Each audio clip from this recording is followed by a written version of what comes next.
Africa, we have to hug twice. I think somewhere we had 3 times, I think, some other country. Thank you guys for coming. Thank you, Joe. Thank you, Ken, wherever you are, Ken, and Next Media, and the whole team. Thank you for having us. Wanted just a special shout out to Christine Musisia, partner, as we go into the future, and Dorothy Chisaka, who's in here, dear friend, the KCCA team, for just these old friends who have come alongside me as we begin to have this conversation. So are you guys ready? Yeah. You guys excited? Come on. You guys excited? Bring it on. All right. Well, I just wanna. I could talk. Thank you for Joe for the introduction. Let me start from there. I think there's no missing the fact that there's a bit of a crisis coming. How many can feel that crisis? We have too many people, not enough jobs. AI is coming, and AI is not going away. So I want to talk about some of the elements that precipitate this idea of mind shift. I'm going to say mind shift. Mindshift. I'm going to say mind shift. Mindshift. I will start from my story, I think, a little bit today, because we're a few of us here, and I can kind of get into that. Many of us know me, Usually, sometimes it's like, Dennis doesn't talk. It's like, why is Dennis talking? He should just be singing. Dennis is going to sing, right? No, talking. Is he going to Malibongwe?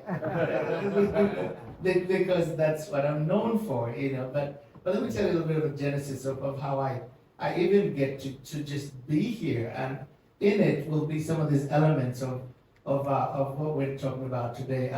Born in Mukono, actually. My sister Sylvia is here. Sylvia Sempebwa is here. 6 kids, mommy's struggling, daddy's there, but daddy isn't there, There's a lot of issues for jumping over bodies. Sometimes when we tell these stories to this generation, like, what? That was Uganda? Yes. Jumping over bodies on our way to school is a very normal thing, and running for our lives, and pretty soon, I was one of those kids that really was like a intense thinking kid that realized, I'm in trouble. I'm in trouble. People don't live long. There are very few Mazays on the village. I remember thinking, am I ever gonna grow old? I don't think I'm gonna grow. I think I'm gonna die. If it was 2022, I'd be in therapy. I would be depressed. I would need there. Because kids these days, I'm depressed. Why? I don't know. Not many likes. I posted. There's not many likes. I really, because I do counseling. Parents really bring their kids to. They said, Dr. Dennis, you gotta talk to my daughter. What's wrong? She's depressed. She's in her room. She's been posting, and nobody's responding to her posts, and it's a real crisis, So anyway, I used to say if I lived then, I was the kid who was like, this is bad. I don't think this is bad. This is bad. So I have this spiritual encounter. I come to faith, and it changes the way I think, changes the way I look at life. And I remember going into our toilet, there were quite a few of us there, Buganda Road flats, about 9 of us, I think, in there, because you had friends who lived with us. So I remember looking at the mirror and saying, Dennis, I was talking to the mirror, to myself in the mirror, you will live long. Which was the first thing was I'm gonna die. I think I'm gonna die. I don't think I'm gonna. So I remember looking at the mirror saying, you will not die young. You will live long. You will do something with your life. I remember the little voice saying, that's stupid. I remember thinking, shut up. You will. I was wrestling with myself, and I remember beginning to push back. I went to church on Sunday, and there was a drummer. I wanted to. I'm curious about drumming. I want to play drums. So I went next to the drummer and I said, can you teach me? And he says, Where were you born? Mukono. Where do you live? Uganda Road. You can't play drums, you're a city born. That's what he told me. I said, but I want to play.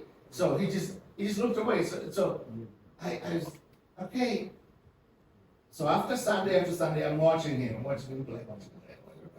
Eventually, one day he just doesn't show up. So now there's a crisis. There's 500 people, there's nobody to play the drums. The whole band was the drums. So guess who? The pastor comes to me and says, can you play?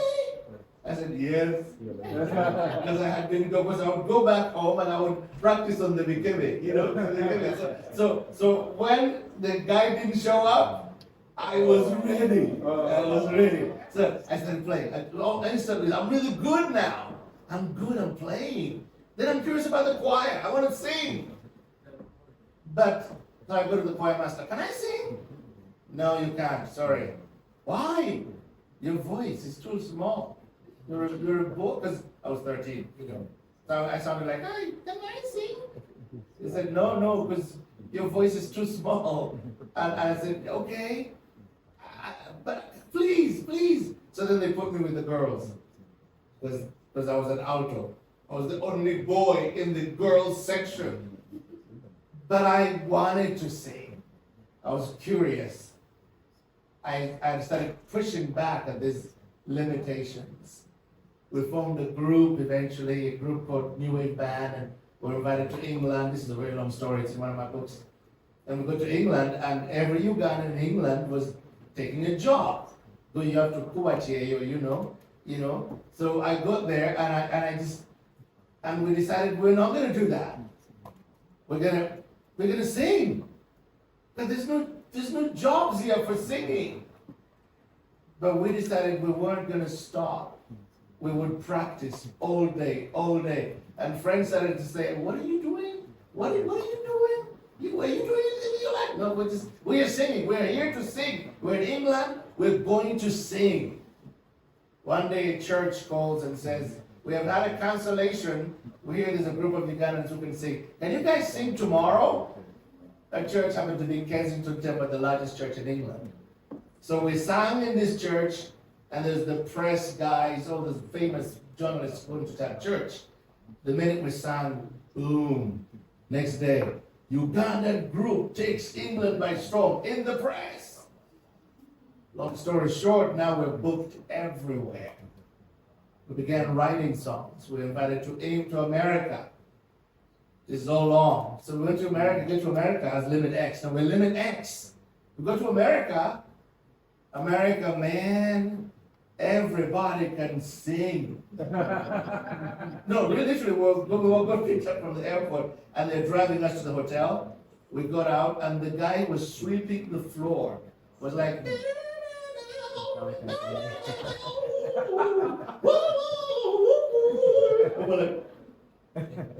we're here to sing, and the guy is sweeping the floors. I'm like, oh boy. So what we did is we pulled out all of our African, because then it hit me, your significance is not in your similarity to others, but in your distinction. Come on. So I took it and I said, guys, let's wear African stuff. Let's make them say, Jambo, Munimutia. We made it so. We went to this big church and it's like we didn't even know English. We were just speaking Luganda. They were like, whoa. And we realized Americans are curious about what's different. So we were like, whoa, this brother from the motherland. So we go down there, Malibongwe. What? Malibongwe? What is Malibongwe? And someone would say, Malibongwe? Am I on the runway? No, not my head. We said, say Malibongwe. Am I on the runway? No. Malibongwe. So we made them go, yay! Scream. And they went crazy. They started to call everywhere. Before we know it, we were signed to a record deal and started touring. We toured 40 countries. The music is still #1 in Fiji, Jamaica today. These songs, in fact, the generation of who know the songs, they don't even know who we are. They just know Malibongo. But at one time, Malibongo was the #1 wedding song in all of Nigeria. Wow. You know, so these songs were all over the place, and so we do that for 16 years. Now we're married. We each have a kid. We're gone 7 months out of the year. You know, so it became like, okay, can we take a break? We took a break. Now all we've ever done was singing, was music. What are we gonna do? That's all I know to do is music. But while I was doing music, we were very, very busy. I was going back to school. I had found a college that would take me distance learning, and I actually went through a doctoral program. And so I had a PhD, but a musician with a PhD. Wow. And I was thinking I got the PhD just for me to have, and to be able to take interviews, because the press was asking, what is the secret of your success? And I couldn't tell them, prayer. The BBC, you have an interview with BBC. You Africans, you've done so much, Why are you successful? I couldn't say, yeah, because we pray hard. I had to crystallize elements that caused us to be successful, which caused me to be curious about learning. Again, it's a very long story. So now I have a PhD, but we're off the road, and I'm sitting in my church. Pastor comes to me and says, we want to start a college. I'm like, yeah, we think you should run it. I'm like, I'm a musician. I'm Limit X. They said, well, you're a musician with a PhD, and you're the only one who can do this. I said, okay, sure. And I stepped up. I ended up launching this college. It became the biggest college in the Midwest and 9 other campuses. And now I'm an educationist. The musician was an educationist, which is all of these guys. This is so long, but I'm telling you, I have been a passenger sometimes in my own journey, Yes. So I've got this PhD, and I'm an educationist. I'm really young because I'm a young doctoral student, but I'm also black. I'm an African. And I'm grading and awarding doctorates because I'm a doctoral reader. I remember people coming to me and saying, I'm here to interview for my doctoral thesis. Yes, I need to talk to Dr. Dennis. And I would say, I am Dr. Dennis. No, you can't be the Dr. Dennis. It's going to be white. It's going to be a white man with a long beard. But I remember again, just mesmerized at the journey, because there was always something more on the inside of me. So as I'm ready, now I'm settling into education. I'm really okay being an educationist. I began getting curious about writing books. Can I write a book? What if I can write a book? I remember going to my mentor and saying, hey, I think I want to write a book. You know what he told me? He said, Africans don't really write books. I said, what? It's actually a very racist comment. He said, what do you mean? He was a white guy, a very respectable guy that I respected. But he said, no, they don't do that. I said, oh, but I want to write a book. He said, no, actually, go to your library. Go to the library tomorrow. Your bookstore tomorrow. You will not see a book in there by an African. I said, oh, wow. So I went to the library, and I did not see. So I somehow believed him. I said, well, maybe we don't do books for American market, But as I'm wallowing in that, he says, well, if you've got a manuscript, give it to me. I can help you. I can make it publishing. So I gave him my manuscript. Next thing, he releases my manuscript. It becomes a best-selling book. I'm like, oh, okay. Call me stupid. I did that 4 more times. Wow. He would come to me and say, do you have anything else that you want to release? I'd say, yes, because I had a limit in my head. I persuaded myself, I'm a Ugandan, I can't really write. For me, I'm going to write and give it to others. So I gave him these books, and these books were becoming hits, big hits. Eventually, I was picking up a speaker called Dr. Miles Monroe from an airport, and he said, "Hey, I think inside you there's books." I said, "Yeah, I think I can write." He said, "No, no, no, your own books." And I said, "Okay, I guess." And Miles just said, "Your problem is you keep thinking you're a Ugandan." I said, "Well, I'm a Ugandan." He said, "Yeah, that was my problem. I kept thinking I'm a Bahamian." I said, "So, but you're a Bahamian." He said, "No, no, no, no. We're God's children. The minute you keep thinking you're just a Ugandan, you'll only do what Ugandans do. But if you can elevate your thinking to adopt the idea that I am God's child, then you can do what everybody else can do." I was like, whoa, boom, big revelation to me. And long story short, I released my book, and now I've read 16 books and I've got my own publishing. But all of that, it's the little boy from Mokono today, I come from my dad never made 40, and his dad never made 40, and I come from guys who don't live long, guys who struggle with alcoholism, guys who, the fathers, the men in my history. And really I was supposed to follow that pattern. But because of the tenacity and the audacity to push back, everybody say, push back. Push back. Say, push back. Push back. Today, next month, I'm going to be 57. Woo! 57. I'm going to be 57. I've got one wife, not three. Come on. Because again, I come from a history of, multiple women, so okay, I've got 5 children. Wow. I have been to, we've run 5 companies and all that, and God's really changed my story. Wow. I should not be here. Yeah. I don't have a bad day. When I wake up in the morning, I'm like, good day. Come on. Good day. Even when it's raining, it's good stormy. Good day. Why? I just shouldn't have this day. Come on. Now, okay.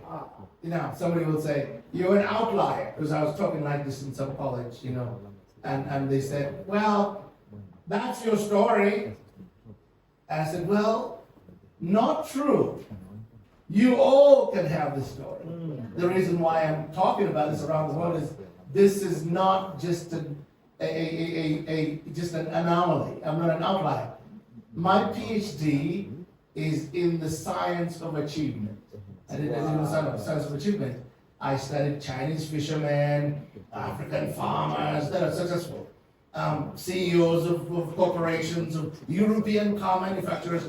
All successful people do the same thing. Success or achievement is a science, not an art. The art means, you just find your own way. No, the musicians, artists, painters, potters, it doesn't matter. They all do the same things. And all of it is enshrined around the way they think. Everybody say thinking. Everybody say thinking. They think a certain way. All of them think a certain way. Therefore, we can teach people, which is why I'm really excited about this. And I've been able to do this over the last few years. I travel the world. I'm in 80 to 89 countries now, and we can teach people how to think. We don't have to wait to stumble into it to like I did or Kim did, or in fact anybody here. There's very many successful people in this house. All of you have stumbled upon success. But if I was to sit with you, I could crystallize the same elements. All the successful people are diligent. They are driven by vision. They know where they're going. They manage their time. They are focused. They surround themselves with the right people. They are driven by excellence. The same thing. This is a science. So we can teach it. Amen? Amen? And so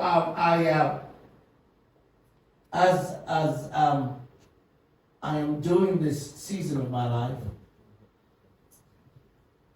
Yes, another book. Yes, another.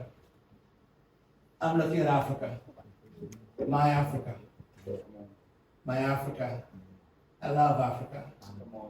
We could touch Africa from the bottom up, meaning we can give aid when we support different things around the country. But as I come home, I'm thinking my principal contribution has got to be with the mind. Come on. With the mind. Joe talked about our elders, and the Baganda, I've been privileged to write the Navagarika's book, and as we sat down and researched, we actually have a tracing. It's up to 3,000 years old. You can trace just that tribe, just one tribe. Oh. We didn't have books to write. Our elders didn't have books. But then guess what they had? To preserve our cultures this long, they told stories. Wow. The fireplace that Joe talked about. Every evening, they have some marwa after food. With some marwa, they get a little tipsy, and they start talking. The little boys are like, oh, bravery and courage, and but also men do this. Men don't do this. This is what being a man means. If you have a baby, you're going to take care of the baby. We work hard. If you don't have a job, you're not a man. Those values were being communicated. Right now, ladies and gentlemen, the fireplace is smoldered away. Why? Because first of all, the Mazays, they don't have these things. They're not as cool, So we have a generation that feels like, hey, that's old-fashioned. Yeah. So finally, the Mazays actually get it. Okay, we are old-fashioned. You make fun of our stories. We will be quiet. So now we have a generation. The average age of them is about 17.9 years old or so, something like that. Really young. So we have a generation that is like, oh. The Mazays are, what we have is TikTok. We have got social media. We've got mostly written and created by the West or the East, and created for marketing purposes. It's called what's called presentism, which is whatever is cool, that's correct, that's what's right. So, we have things like a man who has boy parts can actually think I'm a girl. And he's correct. And don't you debate them. In fact, in some places, in America, it's even crazy. It's crazier even in America. I was at a certain camp and I was making a joke. I said, so if I'm a man, I can just think I'm a girl and I'll be a girl? He kind of like, yeah, sure. Okay, what about, can I just think like I'm a dog? Is that okay? Can I do that? And of course they laughed and whatever. And no, first I said, what if I'm black? Can I just think like I'm white? Can I just be white? I sort of pulled my sister and Lisa. Lisa is over there. Lisa is our COO. I said, Lisa, stand up. So I said, Lisa is a white girl. What if Lisa tomorrow decided, I am black? Don't you debate me, I am black. Do you know what the black girls did? The black girls said, no. They didn't like that. I said, okay, what about a cat? What about Lisa? Lisa decided about the cat. So they kind of kept quiet. So I went back home and I said, hey, Abby, to my daughter. My daughter is in Howard. I said, hey, Abby, I was telling the story and I just made the joke that, hey, what if we just think we're cats? Do you know what Abby said? Daddy, that's not a joke. I said, what do you mean? She said, oh no, in Harvard, we've got rooms. Daddy, you go to this room and there are kids on their knees. They are going, meow, meow, meow, meow, meow. These are the smartest humans, the smartest kids in the country. Harvard is top, and there's all the food is in cat dishes, and they are eating with their. Don't you judge? I mean, if you judge them, you're in trouble. So those kids feel that. So if there's a room, it's called furry. They're called furry spaces. If you feel like a cat today, you can go and act like a cat, and won't judge you. In Hollywood, where Lisa lives right now, that if you have a baby, because the baby has not decided who she wants to be or he wants to be, you give them a name, a number. Don't give them a name. Newborns in parts of Hollywood, they're called number one. Now, what's your kid's name? One. Why are they one? Because they're too young to decide if they want to be a boy or a girl.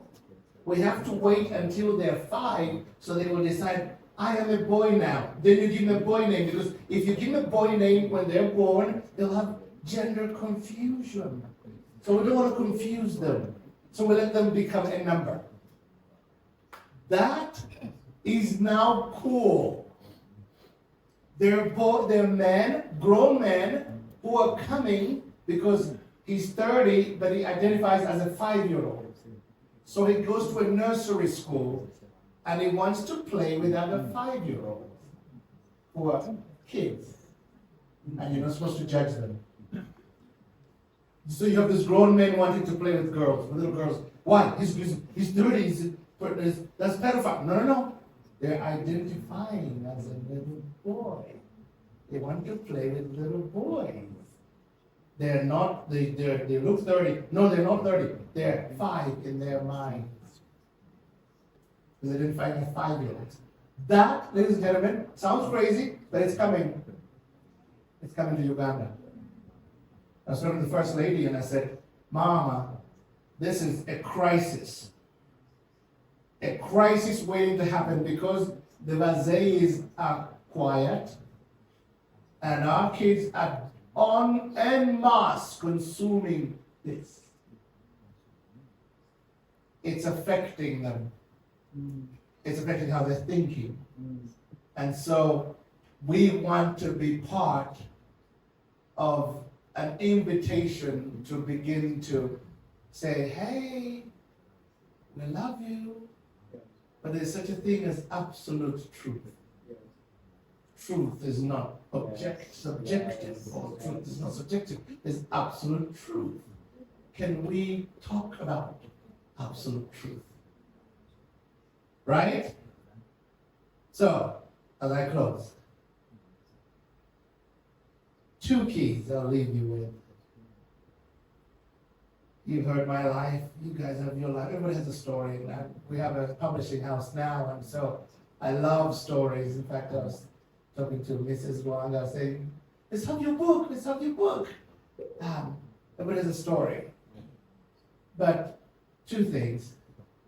After comparative studies about when you're done with your life, it is now definitive that about 10% of what you will become is determined by what happens to you. Only 10%. Doesn't matter if I had no dad, I was raped, doesn't matter. 10%. 90% of what you can become is a result of what you do with what happens to you. Really? Yes.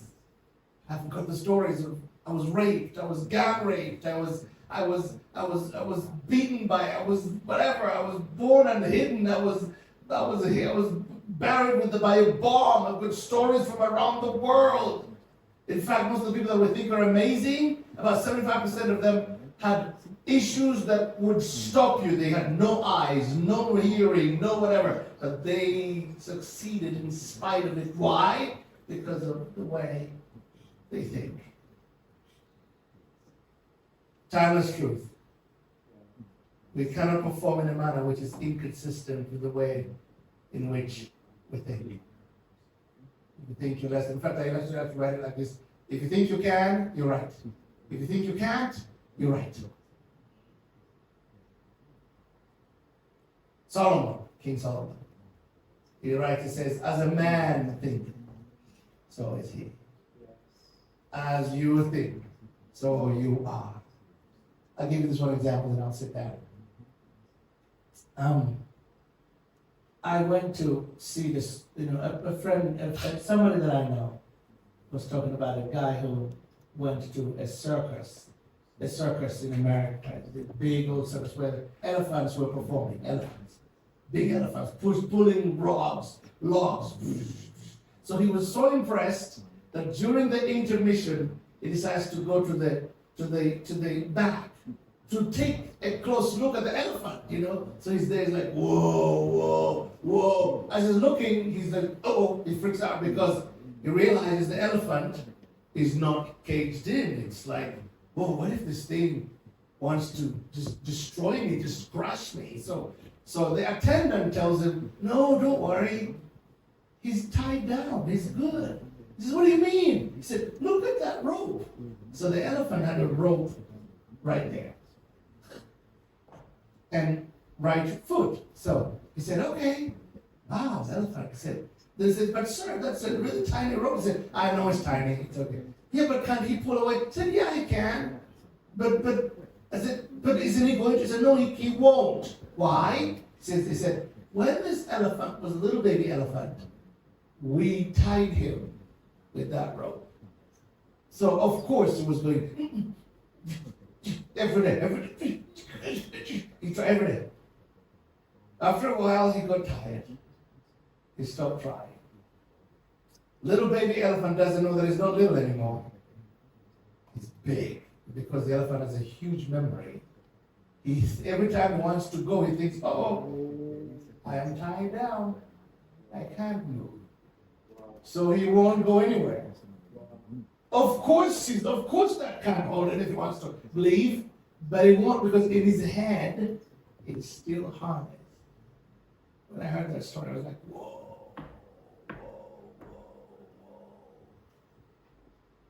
Limits.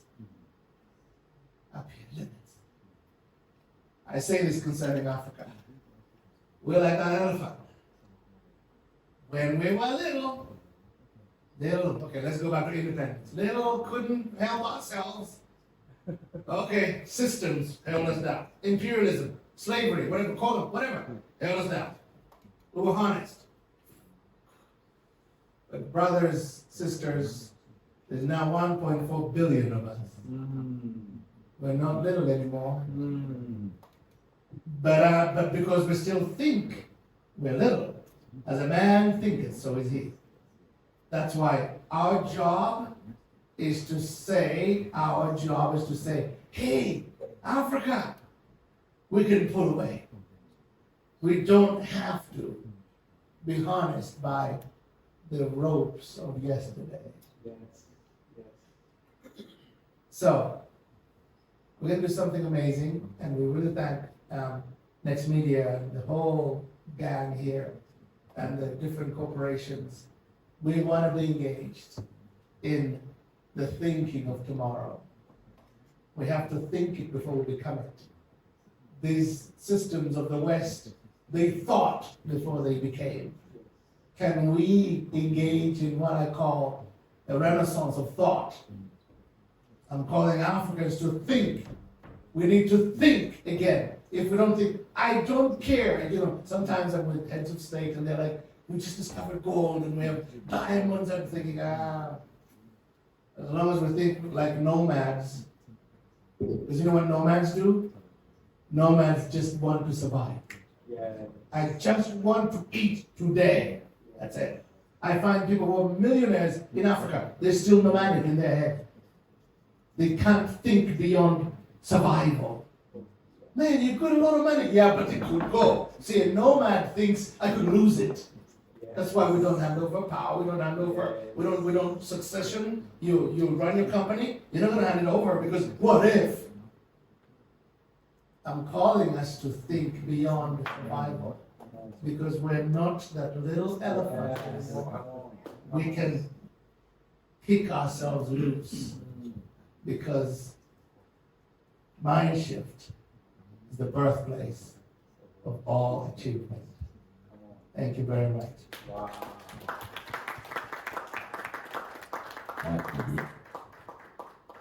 Aha. Ladies and gentlemen, I don't think that is enough. Please, another big round of applause.